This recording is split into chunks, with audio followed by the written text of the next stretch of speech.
ప్రస్తుతం జరుగుతున్న సార్వత్రిక ఎన్నికల్లో ఇండియా కూటమి అభ్యర్థులను గెలిపించుకుందామని భారత కమ్యూనిస్టు పార్టీ జాతీయ కార్యదర్శి డాక్టర్ కె నారాయణ పిలుపునిచ్చారు. ఇండియా కూటమి తిరుపతి శాసనసభ అభ్యర్థిగా సిపిఐ జిల్లా కార్యదర్శి మురళి శనివారం నామినేషన్ దాఖలు చేశారు.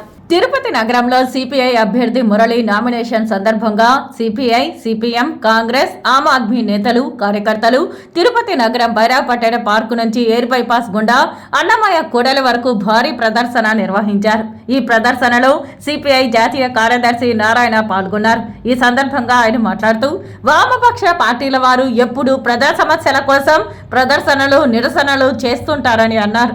అయితే నేడు తాము రాజకీయ హక్కుల కోసం ప్రజల ముందుకు వస్తున్నామని అన్నారు. ఎప్పుడు ప్రజల ముఖం, తిరుపతి వీధులు తెలియని వారు, ఈ చివరి నుంచి ఆ చివరి వరకు పేర్లు చెప్పలేని వారు శాసనసభ ఎన్నికల్లో పోటీ చేస్తున్నారని అన్నారు. సిపిఐ నుంచి ప్రజల తలలో నాలుకలా పనిచేస్తున్న మురళి ఇండియా కూటమి అభ్యర్థిగా ప్రజల ముందుకు వస్తున్నారని అన్నారు. నిరంతరం పోరాటాల్లో ఉన్న వారిని గెలిపించుకోవాలో లేక ఇప్పటికిప్పుడు ప్రజల ముందుకు తెచ్చిన వారిని గెలిపించుకోవాలో లేక దేవుని పేరు చెప్పుకునే వారిని గెలిపించుకోవాలో తిరుపతి ప్రజలు నిర్ణయించుకోవాలని అన్నారు. కాంగ్రెస్ పార్టీతో కలిసి ఇండియా కూటమి తరపున జాతీయ, రాష్ట్ర స్థాయిలో తమ పార్టీ అభ్యర్థులను ఈ ఎన్నికల్లో బరిలో దించుతున్నామని అన్నారు.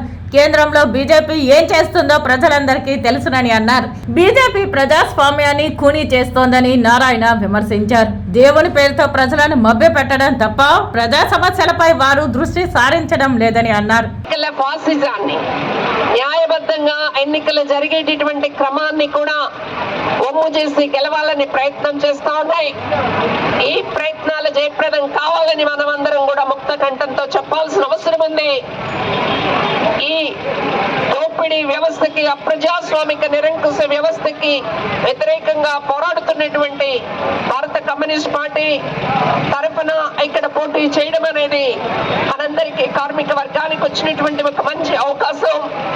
ఈ అవకాశాన్ని మనందరం కూడా సద్వినియోగం చేసుకోవాలి.